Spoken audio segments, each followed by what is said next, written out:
श्री सद्गुरुदेव भगवान की जय। मानस बोध भाग 1 उपदेश 4। साधक को चाहिए कि नियम से भजन ध्यान करे, नाम जपे, श्वासा में जपे, पश्यंती में जपे, ध्यान करे, उसमें समय ज़्यादा से ज़्यादा लगावे, अंतर्मुख रहे, अपनी प्रगति का निरीक्षण भी करे कि हाँ, आज भजन में मन अच्छा लगा, आज ध्यान में भगवान का रूप अच्छा पकड़ में आया, भगवान सही जगह हृदय में बैठे, मुझे अपने पास बैठाया। रोज रोज प्रगति होना चाहिए। जब ध्यान साधन अच्छा होगा तो उत्साह रहेगा, अच्छा प्रतीत होगा, और जिस दिन भजन ध्यान सही नहीं होगा, मन में खिन्नता रहेगी, तब भगवान से विनती करे कि हे भगवान, मुझसे कौन सी गलती हुई है कि मेरी प्रगति रुक गई, मुझ पर कृपा की जाए तो धीरे धीरे सब ठीक हो जाता है। लय लागत लागत लागय, भय भागत भागत भागय। साधना के लिए जरूरी नहीं है कि कोई बहुत पढ़ा लिखा हो, बिना पढ़े लिखे हो वे भी इसमें डिग्री पा सकते हैं, विषय विशेषज्ञ हो सकते हैं। जो करने में तत्पर हो जाता है उसे सफलता मिल जाती है। सभी महात्माओं ने इस बात को माना है, लेकिन मुख्य बात है इसमें लगने की। सब कुछ हो सकता है, क्या नहीं हो सकता, कोई करे तो लगन के साथ। अब जैसे किसी साधक से झाड़ू लगाने के लिए कहा गया, उसे पसंद नहीं आया, इधर उधर कर दिया, यह गलत तरीका है। उसे तो यह सोचना चाहिए कि मैं बड़ा भाग्यशाली हूँ कि मुझे झाड़ू लगाने का मौका मिला। ऐसा क्यों नहीं सोचता? साधना का एक क्रम होता है, उसमें साधक को ढलना होता है। पहले शरीर के स्तर पर सेवा के द्वारा, फिर सूक्ष्म शरीर के स्तर में मन के द्वारा, मन से भजन ध्यान के द्वारा, विजातीय चिंतन और संकल्प विकल्पों को शांत करके फिर कारण में आ जाता है। तब सजातीय पार्टी के द्वारा विजातीय पार्टी को खत्म करना होता है। यह हृदय कुरुक्षेत्र है, शरीर रथ है, इंद्रियां घोड़े हैं, मन लगाम है, बुद्धि सारथी है। अनुरागी साधक अर्जुन रथी है, कृष्ण आत्मा है। विजातीय कौरवों की सेना, सजातीय पांडवों की सेना, दोनों के बीच में वो खड़ा है। सजातीय ज्ञान की पार्टी देवताओं की पार्टी और विजातीय मोह अज्ञान की पार्टी राक्षसों की पार्टी है। अब जब राक्षसों की पार्टी खत्म हो गई तो देवता क्या करेंगे? अब देखो, यह दुनिया दो से बनी है, दो आदमी, दो मकान, यह दो नहीं। जैसे रात और दिन, सुख दुख, अच्छा बुरा, ज्ञान अज्ञान, ऐसे दो जो एक दूसरे के अपोजिट हों, इनसे बनी है दुनिया। तो पहले बुराई खत्म करने के लिए अच्छाई को लिया गया। जब बुराई को जीतकर भलाई रह गई तो अब भलाई का भलाई में ज्ञान हो नहीं सकता। इसको अन्योन्याश्रय दोष कहते हैं। इसको अच्छी तरह से समझ लेना चाहिए। विजातीय कौरव दल हार गया, सजातीय पांडवों का दल जीत गया, तो अब हम पांडवों का क्या करें? पूजा करें कि क्या करें? ज्ञान से अज्ञान को जीत लिया, अज्ञान खत्म हो गया, ज्ञान रह गया। अब बिना अज्ञान के ज्ञान में ज्ञान का ज्ञान नहीं हो सकता। यह प्राकृतिक नियम है, ऑटोमेटिक नियम है। एक का एक में ज्ञान नहीं होता। यह अज्ञान ही है जो हमें ज्ञान का ज्ञान करा देता है। यह रात है जो हमें दिन का ज्ञान करा देती है। अगर रात ना हो, रात हमारे दिमाग से निकल जाए, तो क्या बगैर रात के दिन का ज्ञान होगा? इसलिए जब अज्ञान खत्म हो गया और ज्ञान का जब हम आनंद लेना चाहेंगे, उसे अपने पास रखना चाहेंगे, तो अज्ञान फिर खड़ा हो जाएगा। यह अन्योन्याश्रय दोष है, यह सबसे बड़ा दोष है। इससे मुक्ति का मार्ग रुक जाता है। इस दोष से बचना चाहिए। बचने की युक्ति हम बताते हैं। जब ज्ञान ने अज्ञान को समाप्त कर दिया तो फिर ज्ञान का आलिंगन न करे, उसके सामने हाथ जोड़कर खड़े हो जाओ और कहो कि भाई अब मेरे शत्रु जो अज्ञान की पार्टी थी वह समाप्त हो गई, अब तुम भी अपनी पार्टी के साथ उसी के रास्ते विदा हो जाओ। इस प्रकार ज्ञान समूह का भी त्याग कर दे। त्याग ही कर्म शुभाशुभदायक, भज ही मोहि सुर नर मुनि नायक। सुनहु तात माया कृत, गुण अरु दोष अनेक। गुण यह उभय न देखिए, देखिए सोय अविवेक। तो दोनों का त्याग करना है। इसके बाद साधक साधना नहीं करता, निकल जाता है, सर्कुलेशन से बाहर हो जाता है। सुसुप्ति के बाद तुर्या और उसके भी आगे ज्ञान आया, अज्ञान आया, सत्य आया, असत्य आया, दिन आया, रात आई, यह दोनों चक्का चलते रहते हैं। कबीर ने कहा है कि चलती चक्की देख कर दिया कबीरा रोए, दो पाटन के बीच में साबित बचा न कोई। इसी में आदमी पिसता रहता है। अब जब ज्ञान से अज्ञान खत्म हुआ, ज्ञान रह गया, तो एक चक्का खत्म होने से चक्की जाम हो जाएगी। दोनों खत्म हो जाएं तो चक्की से मुक्ति मिल जाती है। तो इन दोनों का त्याग कर साधक इस सर्कुलेशन से बाहर निकल जाता है, ऊपर उठ जाता है, हायर लेवल प्राप्त कर लेता है। यह कल्याण का प्रशस्त मार्ग है, यही रास्ता है। और जो सर्कुलेशन में आता है वह अलग है।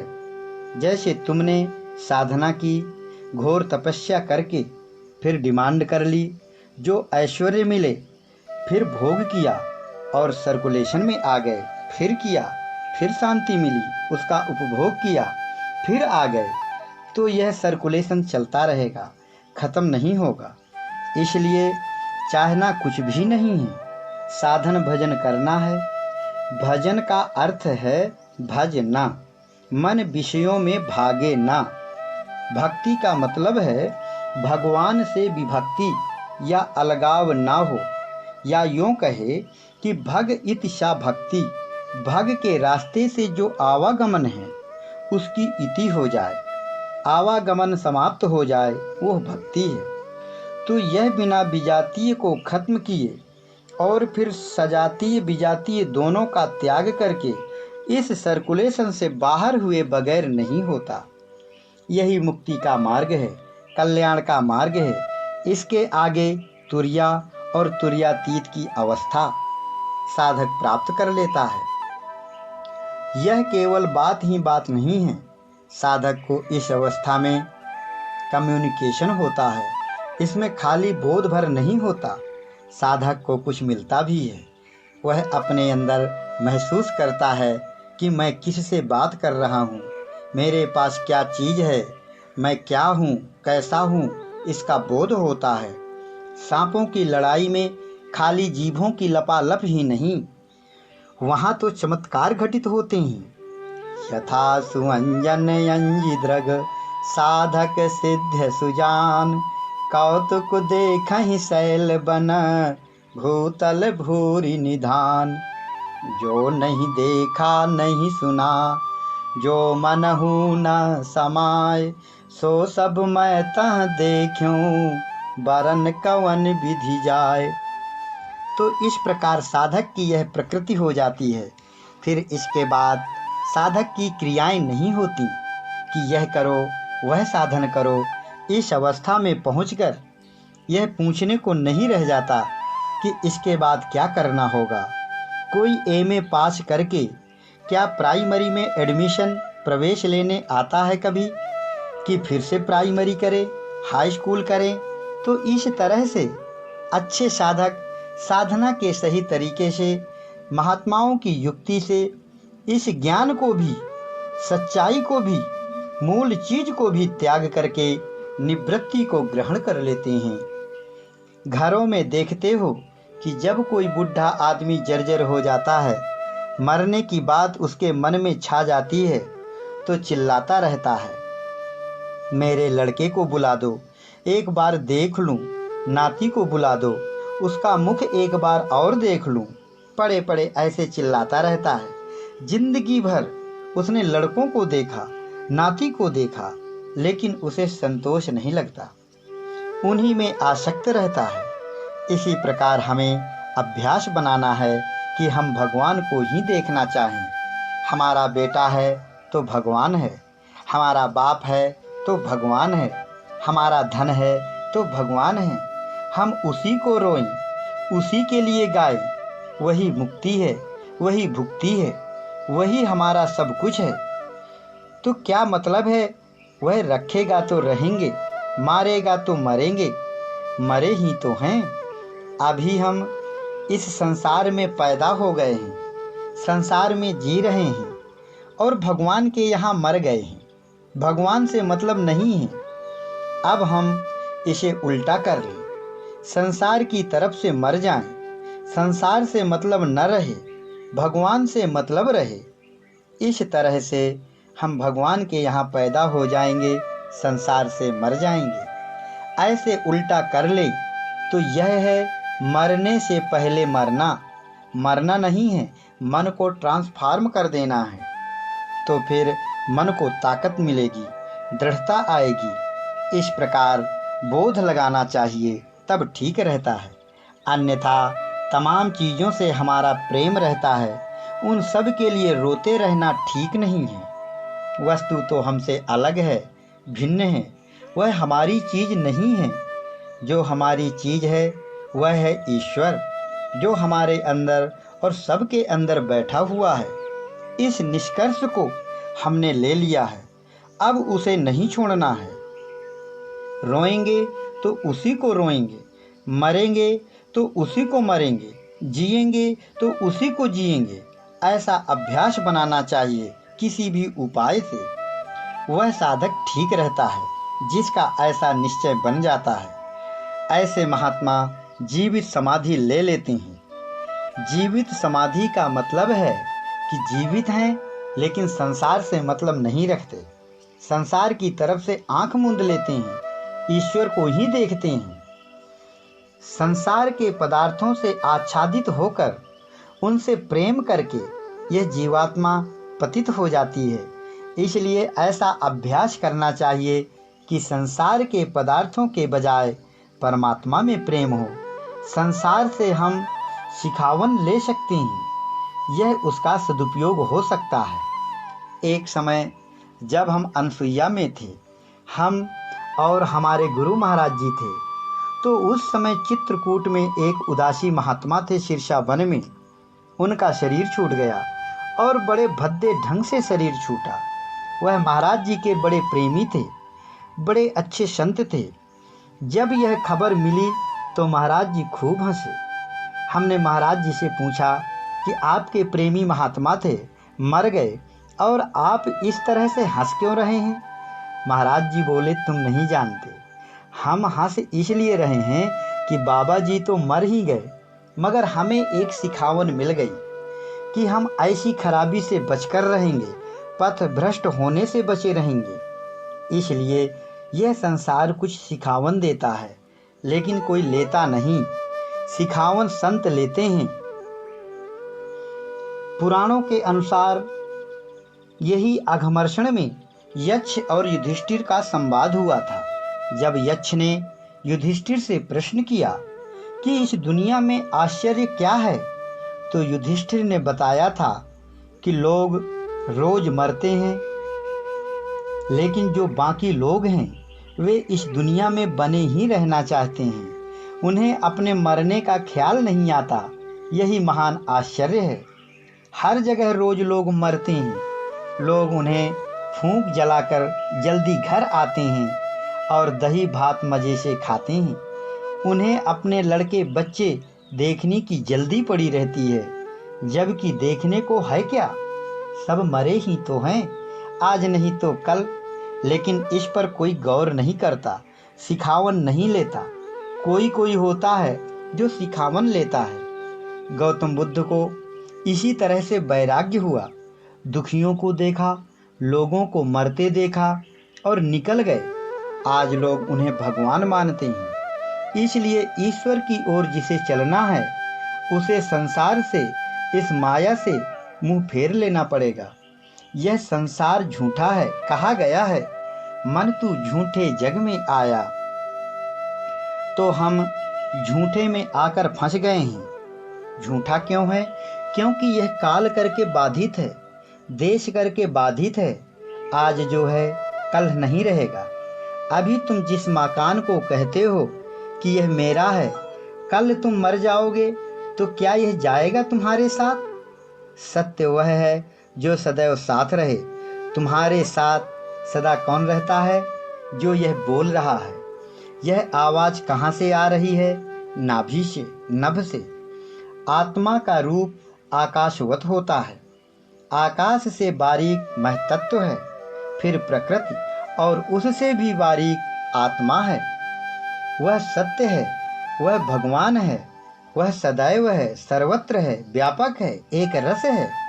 वह परमात्मा का सही स्वरूप है। यह संसार और इसका आकर्षण बनावटी है, झूठा है। यह उसी तरह है जैसे कोई स्वप्न में देखता है कि राजा हो गया, फिर देखता है कि गरीब हो गया, या सर्प काट लिया तो रोता है, अथवा लाभ मिल गया तो खुश होता है। यही सब तो स्वप्न में देखा जाता है, और जाग गए तो कुछ नहीं। सपने हो ये भिखारी नृप, रंक नाक पति होय। जागे हानि न लाभ कछु, तिमि प्रपंच जिए जोय। ऐसा ये संसार है, अवस्था का भेद है। वह स्वप्न अवस्था का संसार है, यह जागृत अवस्था का संसार है। स्वप्न का संसार अलग है, जागृत का अलग है। वह अपने अंदर का है, सूक्ष्म है, यह बाहर है, स्थूल है। और कारण शरीर में चेतन का प्रतिबिंब है, वह इनसे अलग है, इन्हें देखने वाला है। तो ये सब महात्मा लोगों के अनुसंधान हुए हैं, उन्हें समझा है, जाना है और कहा भी है। करके देखा तब कहा। और आजकल की यह जो भाषणबाजी है, इससे सही बात बहुत दूर छूट जाती है। यह जो लच्छेदार भाषा बोलकर हुजूम इकट्ठा करके लोग सत्संग के नाम पर व्यवसाय करते हैं, इससे यह विषय अलग है, यह यथार्थ विषय है। और जो ये व्याख्यान लोगों को रिझाने के लिए होते हैं, वह अलग है। रोचक, भयानक और यथार्थ, ये तीन शैली हैं। भयानक में बताया जाएगा कि बुरा काम करोगे तो नरक हो जाएगा, पाप लगेगा। इस तरह भय दिखाना यह एक शैली है। एक रोचक शैली है जिसमें लतीफे, कहानियाँ, नाचना, गाना, बजाना सब आ जाता है। धर्म की ओर रुचि बढ़ाने की बातें भी इसमें रहती हैं। और यथार्थ वह शैली है जिसमें सत्य सिद्धांत को ज्यों का त्यों बताया जाता है। बताने वाले महात्मा कोई कोई होते हैं। सिंहन की लेहड़ी नहीं, हंसों की नहीं पात, लालों की नहीं बोरियां, साधु न चले जमात। तो अब दुनिया की पॉपुलेशन, जनसंख्या बढ़ गई है, सब बिगड़ गया है। सिंह तो एक दो ही होते हैं जंगल में, लेकिन आज देखते हो सेंचुरीज आरक्षित वनों में तमाम भरे पड़े हैं, लेकिन उन्हें क्या सिंह कहा जा सकता है? यह तो नाम भर के सिंह हैं।